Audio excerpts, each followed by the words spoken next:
bienvenue dans cette nouvelle vidéo, ce nouveau vlog et ce nouvel épisode de la série Ici c'est Paris. Dans ce premier épisode, je vous ai montré que Paris c'était une ville de sport. Et bien aujourd'hui, je vais également vous montrer que Paris c'est une ville de cinéma. Ça tombe plutôt bien puisque c'est les deux thématiques de la chaîne. Donc aujourd'hui, le concept est très simple. On a pris un film et on va se rendre sur les lieux de tournage de celui-ci. C'est un concept de vidéo qu'on refera plusieurs fois dans cette série et pour commencer, on s'est dit qu'on allait prendre un des films français les plus cultes qui s'appelle Le fabuleux destin d'Amélie Poulain. Donc comment on pourrait appeler cet épisode? On va l'appeler Le fabuleux vlog d'Amélie Poulain. C'est parti. Alors avant de vous plonger dans ce vlog, je tiens à rappeler que toutes les vidéos et photos qui sont prises et qui vous sont présentées ont été filmées par nos soins. Et je tiens à rajouter que voilà, si cette vidéo vous plaît, n'oubliez pas, abonnez-vous, laissez un pouce et mettez un commentaire pour savoir quel film vous voudrez voir par la suite. Allez, c'est parti. Notre aventure, elle commence à la gare. Oui, il faut bien aller sur Paris. Et elle commencera précisément Gare du Nord, assez connue par les Parisiens et les habitants de la région parisienne qui travaillent sur Paris, notamment parce qu'il y a énormément de trains comme le RER B et D, mais également les lignes H et K, tu vois. Mais nous, on va pas aller dans cette direction, on va aller un petit peu plus loin. Parce qu'il y a aussi tous les trains qui vont en Angleterre, l'Eurostar. Et on va s'attarder notamment sur la voie 10. Pourquoi celle-ci? Parce que c'est exactement cette voie que emprunte Amélie Poulain pour aller rendre visite à son père qui habite plus au nord de Paris, exactement à Enghien-les-Bains. Donc ça, c'est notre premier lieu et notre première gare, puisqu'il y a également une autre gare qui est présente dans ce film et qui se trouve à 500 mètres de celle-ci. Elle est un peu plus à l'est et elle s'appelle la gare de l'Est.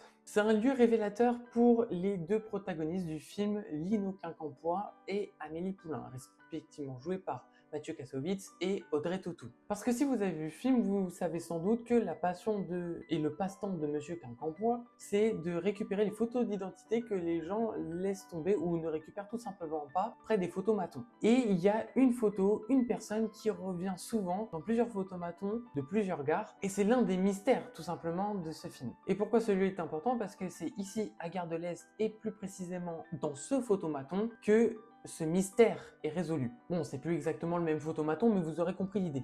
Bon voilà, après c'est sympa, les gares, c'est mignon, mais si on allait prendre l'air un petit peu, parce que le film ne s'est pas uniquement tourné que dans des gares. On va sortir et se diriger vers l'un des monuments les plus connus de la capitale, Notre-Dame de Paris. Bon, avec la reconstruction et les travaux pour les Jeux Olympiques, autant vous dire que c'est compliqué d'avoir un beau point de vue, mais on se contentera de ce qu'on a. Alors je sais même pas si vous avez remarqué que c'était dans le film, puisqu'on voit Notre-Dame qu'un bref instant. C'est là qu'on assiste à la mort de Madame Poulain, la maman d'Amélie.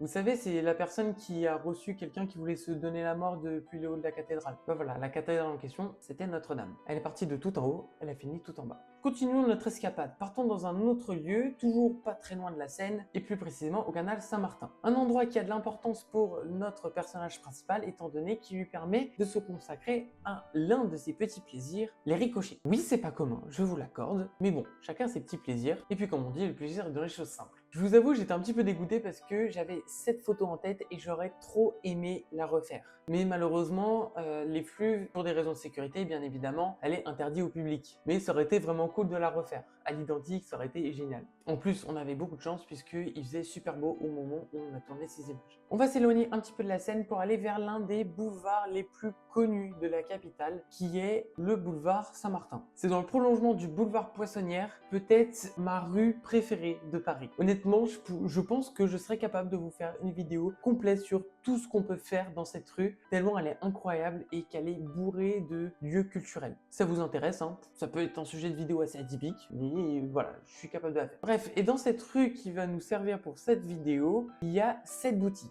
Cette boutique de la location de costumes. Assez étonné et assez surpris parce que elle n'a quasi pas changé. Mais vraiment, on dirait que c'est exactement la même depuis 20 ans. Alors, il y a peut-être 2-3 petits détails qui ont changé, mais la typo est restée intacte. Et même la couleur de la façade, je sais même pas si c'est parce que l'image a été travaillée pour le film qu'elle est un peu d'une couleur différente, mais ça ne m'étonnerait pas qu'en réalité ce soit exactement la même couleur. Je trouve ça vraiment cool parce que ça nous permet de plus en plus de nous plonger dans l'atmosphère du film. Et pour ceux qui voudraient situer ce lieu dans le film, c'est là que Amélie Poulain va acheter son costume de Zorro pour aller se prendre en photo dans un photomaton, puisqu'elle sait que c'est son passe-temps, et qu'elle va lui demander un rendez-vous. Pourquoi elle fait comme ça? Pourquoi elle va pas lui demander directement et tout ça? Il faut voir le film. Et je vous laisserai découvrir ça parce que sinon ça casse un peu toute la magie. Cette atmosphère, ce sentiment que ce film c'est un bonbon, c'est plein de bonheur. Tiens, tant que je parle de ce photomaton, il se trouve dans un des quartiers les plus connus de Paris, qui est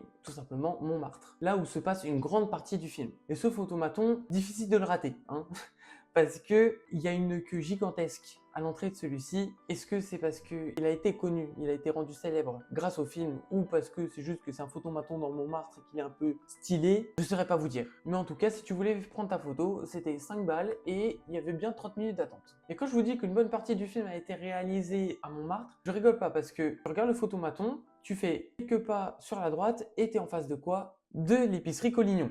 D'ailleurs, ils ont gardé l'affiche du film sur le côté et même l'écriteau, Maison Collignon. Ça, c'était cool. Quand tu vois cette épicerie, déjà, tu penses tout simplement à Collignon, tête agnon, tu vois. Et surtout, tu penses au tout gentil petit Lucien, interprété par Jamel Debbouze, qui a l'air adorable et qui ne ferait pas de mal à une mouche et qui, malheureusement, est maltraité par Monsieur Collignon. Et on va pas se mentir, on était tous heureux quand il lui arrivait 2-3 petites crasses. Hein. Continuons notre petit périple dans Montmartre. On descend une rue, pas très loin de l'épicerie d'ailleurs, et on tombe devant un cinéma. Plutôt bien pour une chaîne qui s'appelle Cinétrib, me direz-vous. Tout à fait d'accord. Et ce cinéma, il s'appelle le Studio 28. Studio 28, connu parce que ça fait également partie des petits plaisirs d'Amélie Poulain, aller au cinéma. Et cette scène se situe dans ce studio. Alors c'est un tout petit cinéma indépendant, il y a une seule salle. Tu vois à l'entrée, il y a un emploi du temps avec, voilà, à telle heure il y a tel film, ils alternent, ils n'arrêtent pas d'alterner, c'est assez marrant. Et voilà, ça a bonne franquette, il y a un petit charme de l'ancien, franchement j'aime beaucoup. Je serais capable d'aller voir une séance là-bas, juste comme ça. Bref, celui a l'air très très cool, mais peut-être un peu moins que celui qui arrive. Parce que on est passé devant le café des Deux Moulins. Je dis on est passé. Non, on n'est pas passé, on est carrément rentré dedans. Il y a plein de trucs qui ressortent. Et c'est d'autant plus impactant que quand tu rentres dans ce restaurant, tu fais un bond de 20 ans en arrière. Tu te plonges dans le film. Tout est pareil. Les couleurs, l'atmosphère. Il y a un portrait en plus du film, dédicacé par Audrey Tautou.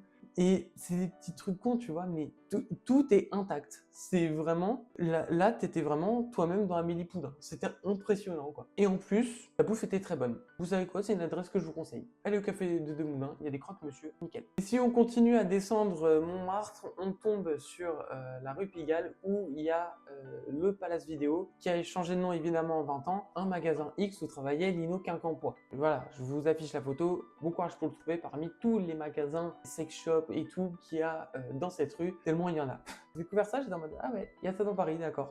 Je savais pas. On s'approche des derniers lieux et d'un qui est peut-être le plus beau, subjectivement parlant, que je trouve le plus beau de cette vidéo. Et pour s'y rendre, on va prendre le métro 12 à Abbesse. D'ailleurs, ça tombe bien, puisque Abbesse, c'est une station qu'on voit explicitement écrite dans le film et c'est également le lieu de rencontre, oui, dans le métro, de nos deux protagonistes, Lino Quincampoix, qui est en train de récupérer des photos d'identité sous un photomaton, et Amélie Poulain. C'est tout simplement là qu'ils ont le coup de foudre et qu'il y a cette première interaction et cette romance qu'on va suivre pendant tout le film. Bon, pour ceux qui n'ont pas vu le film, je vous laisse ça de côté, je vous laisserai découvrir vous-même. Nous, on monte dans le métro 12 et on fait une station direction Lamarque-Caulaincourt. D'ailleurs, autre coïncidence, la vie est plutôt bien faite, puisque Lamarque-Caulaincourt, c'est également un endroit qu'on voit dans le film. Et plus précisément, son extérieur, pas l'intérieur cette fois-ci. Pareil, c'est assez bref, c'est le temps d'une scène, mais c'est ici que Amélie Poulain, au tout début du film, va guider un vieux monsieur aveugle jusqu'au métro où elle lui décrit un peu tout ce qu'il y a autour de lui pour que, tout simplement, il ait une journée meilleure ce jour-là. Tout simplement un petit geste de bonté qui réchauffe les cœurs et qui te permet de t'attacher très facilement au personnage. Une fois tout ce périple fait, on arrive vers, j'ai envie de dire, l'immanquable. Tu tournes dans Montmartre, on est obligé d'aller vers le Sacré-Cœur. C'était évident. Alors on n'est pas allé jusqu'en haut du Sacré-Cœur parce qu'il n'y a pas de lieu de tournage explicitement là-bas, mais dans les parcs juste en bas. Le parc Louise Michel, il s'appelle, je crois. C'est ici qu'elle va l'appeler, qu'elle va, entre guillemets, l'espionner, qu'elle va lui remettre son album de photos. Il y a plein de trucs qui se passent dans ce parc et Voilà, je vous ai montré les deux points de vue. Tout en bas, on a Monsieur Quincampoix qui recherche où est son sac et tout, et qui l'appelle. Tandis que quand on monte les marches, on a le point de vue d'Amélie Poulain qui est en train d'observer Monsieur Quincampoix, tu vois. Voilà, c'est un super lieu, que ce soit pour voir les lieux de tournage d'un film ou juste pour passer une après-midi. En plus, il faisait super beau. L'endroit est génial. Franchement, je vous conseille vivement. Et bien voilà, je crois qu'on a fait le tour. On est pas mal. Je sais pas, vous me direz ce que vous en pensez. J'espère que cette vidéo vous a plu. Si c'est le cas, n'hésitez pas à le dire, à mettre un pouce, à vous abonner, commenter. Je vous invite à nouveau à mettre un film dont vous voudriez voir les lieux de tournage, plutôt dans Paris parce que c'est plus facile de s'y rendre. Et voilà, nous on se retrouve très bientôt pour une nouvelle vidéo. On va pas tarder à reprendre les critiques de films parce qu'il y a pas mal de choses qui vont arriver bientôt. Vous verrez tout ça assez vite. Merci d'avoir suivi à nouveau cette vidéo. À très bientôt, c'était Cine and Trip. Salut!